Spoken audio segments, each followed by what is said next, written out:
राम राम है जी आप सबको। और आज जो हम बातचीत करेंगे खुल के करेंगे, जो जो हमारे दिमाग में है, दिल में जो जो हमने करा है वो हम सब यहाँ सबके सामने बताएंगे।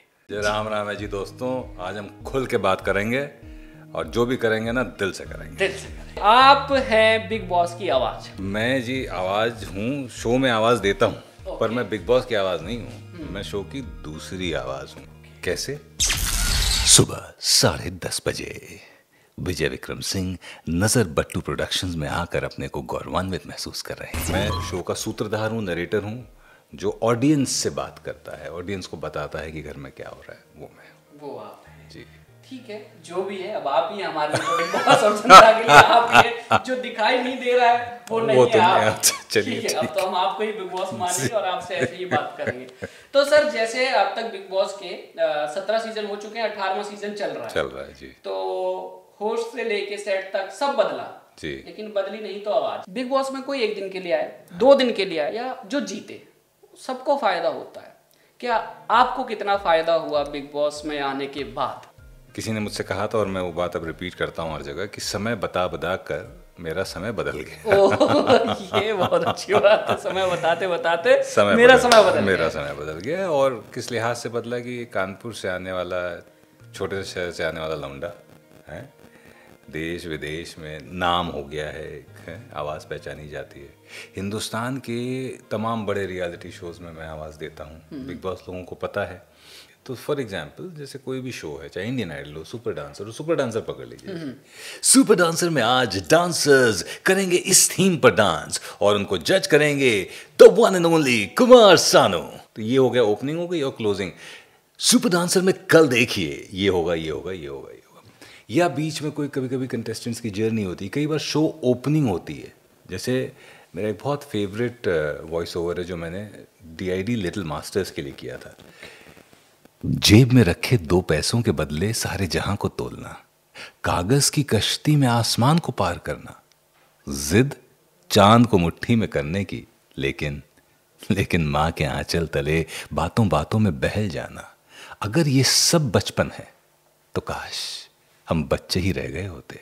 वो उम्र जो कभी लौट कर नहीं आई, वो उम्र जिसका चलना भी डांस जितनी खुशी देता है, वो आज से डांस के सबसे बड़े मंच पर थिरकेगी। तो शो को इंट्रोड्यूस करना, ओपन, ये सारी चीज़। अच्छा सर, जैसे जनता जो है वो कहती है कि जो ये रियलिटी शो होते हैं वो नाम के होते हैं, वैसे सब कुछ स्क्रिप्टेड होता है। पहला सवाल बिग बॉस से जुड़ा हुआ, क्योंकि बहुत सारे लोग पूछते रहते हैं। आप ये समझ के चलिए कि एक अंतर्राष्ट्रीय format, it's an international format, India का फॉर्मेट नहीं है। ये नेदरलैंड्स में एक कंपनी जिसका नाम एंडेमॉल है, जिसके करता थे जॉन डेमॉल ने ये फॉर्मेट बनाया था। फॉर्मेट था ह्यूमन बिहेवियर अंडर स्ट्रेस। कि इंसान मास्क पहनता है, नेगेटिव वे में नहीं। आप हमारे साथ अलग तरीके से बात करते हैं, अपने यारों के साथ अलग तरीके से, माँ बाप के साथ है। तो असली इंसान कौन है, वो मास्क कैसे गिराए जाए? तो एक घर में रख देते हैं जहाँ सब कुछ बंद है, गोल्डन पिंजरा, सोने के पिंजरे में रख देते हैं, जहाँ चीज़ें सहूलतें हैं पर एंटरटेनमेंट कुछ नहीं है। ना गाना है, ना किताब है, ना दोस्त हैं, ना फैमिली है, कुछ नहीं है। अब देखते हैं ह्यूमन बिहेवियर कैसा होगा। तो ऐसे शो में स्क्रिप्ट की ज़रूरत ही नहीं है। पहली बात।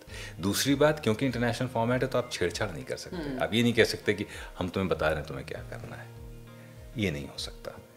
तो ये दूसरी चीज़ है। तीसरी चीज़, वो फॉर्मेट ही ऐसा है कि उसके अंदर इतने रंग निकल के आते हैं लोगों के कि किसी को कुछ बताने की ज़रूरत ही नहीं है।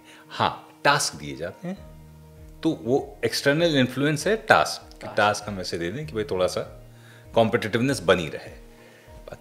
बाकी या यूँ समझ लेते हैं कि लोगों ने इतना देख लिया है, इतने सालों से चल रहा है, तो वो लोग प्लान करके जाते हैं हम ऐसा भी करेंगे, वैसा करेंगे, लड़ाई झगड़ा करेंगे। बहुत बढ़िया ऑब्जर्वेशन। ये एक्चुअली ये भी एक फैक्ट है कि इतने सीजन हो गए, मतलब ये किसी ने आज तक ये बात नहीं की, ये फैक्ट है। This is so true. तो थोड़ा सा उनका जो बिहेवियर है वो शायद हो सकता है प्री डिटर्मिन्ड रहता हो, पर वो कुछ ही दिन तक रहता है। बाद में तो हमाम में सब नंगे हो जाते हैं। बिल्कुल। तो सर जैसे अभी टीवी पे हमारा एक बिग बॉस आता है, एक OTT पे आता है। जी। तो आप दोनों में अगर कंपैरिजन करें तो आप किसको ज़्यादा वैल्यू दोगे कि ये वाला ठीक है या वो वाला ठीक था? क्योंकि कुछ चीज़ें ऐसी हैं कि अभी जो OTT पे आया था, हम लास्ट वाले बिग बॉस की बात करते हैं, तो उसमें कुछ ऐसी चीज़ें दिखाई अश्लील, मैं कहना चाहूँगा था। रेगुलेशंस दोनों में रेगुलेशंस हैं, और सेंसरशिप का ध्यान रख के कि कहीं कोई ऐसी चीज़ ना चली जाए जिससे बहुत बड़ी मेजर कंट्रोवर्सी हो जाए, क्योंकि फिर शो पर सवाल उठते हैं। शो कोई छोटा मोटा शो नहीं है, बहुत बड़ा शो है जो 500 मिनिमम 500 लोगों को एक at any given point of time नौकरी दे रहा है। तो कंट्रोवर्सी तो आजकल देखिए ऐसा है कि भगवान को लेकर हो जाती है। बिल्कुल। तो ये तो शो है, टीवी शो है, या यूँ समझ लेते हैं स्ट्रैटेजी भी होती है लोगों की कि कुछ चीज़ें कर दें, क्योंकि इस बार हुआ है कुछ चीज़ें ऐसी क्लिप वायरल हुई हैं जो देखने लायक नहीं है फैमिली के लिए। तो मैं आपको ये बता सकता हूँ कि कैसे कई बार मिस इन्फॉर्मेशन भी चली जाती है और वो फिर वायरल हो जाता है। लोग क्लैरिफिकेशन का इंतजार नहीं करते हैं, लोग मान लेते हैं। आजकल कुछ भी मान लेते हैं, हाँ, कुछ भी वायरल हो जाता है। अभी मैं बहुत सीरियसली इस माइक के सामने एक सामने कैमरा लगा के कोई बात कह दूं किसी के खिलाफ, तो कोई वेरीफाई करने नहीं जाएगा। लोग मान लेंगे कि ये जो मतलब एक तबका होगा जो मान लेगा कि हाँ ये सही कह रहा है।